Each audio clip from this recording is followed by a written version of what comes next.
ఇక కేటీఆర్ఏ కాదు ఈ విషయం మీద అటు బీఆర్ఎస్ వర్గాలు కూడా స్పందిస్తున్నాయి.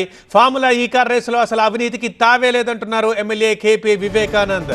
అక్రమ కేసులు పెట్టి రాజకీయాలు చేస్తున్నారని అంటున్నారు. ఫార్ములా రేస్తో తెలంగాణ ప్రతిష్ట పెరిగింది, అనేక పెట్టుబడులు కూడా వచ్చాయి. కానీ అందాల పోటీలతో ఏం జరిగింది? రాష్ట్ర పరువు మంట గలిపారు.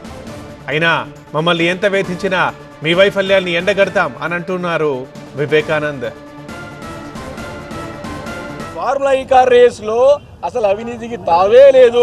కేవలం 55 కోట్లు మన ఖజానా స్పష్టంగా చాలా క్లియర్గా ఉందని చెప్తా ఉంటే దాన్ని పక్కన పెట్టి ఈరోజు 170 కోట్లు ధరలకించుకుంటా ఈరోజు తెలంగాణ ఖ్యాతిని మండగలుపుకుంటా మళ్ళీ మా పైన మిగతా తెలంగాణ రాష్ట్రాన్ని బంగారు తెలంగాణ తీర్చిదిద్ది ముందు తీసుకెళ్ళి మరి తెలంగాణ రాష్ట్రాన్ని చక్కగా భారతదేశంలో నంబర్ 1 రాష్ట్రంగా తీర్చిదిద్దినట్టు మా ప్రభుత్వం పైన, మా అధినేత పైన, మా నాయకుల పైన ఇట్లా అక్రమ కేసులు పెట్టి రాజకీయాలు చేస్తూ ఉన్నాడు.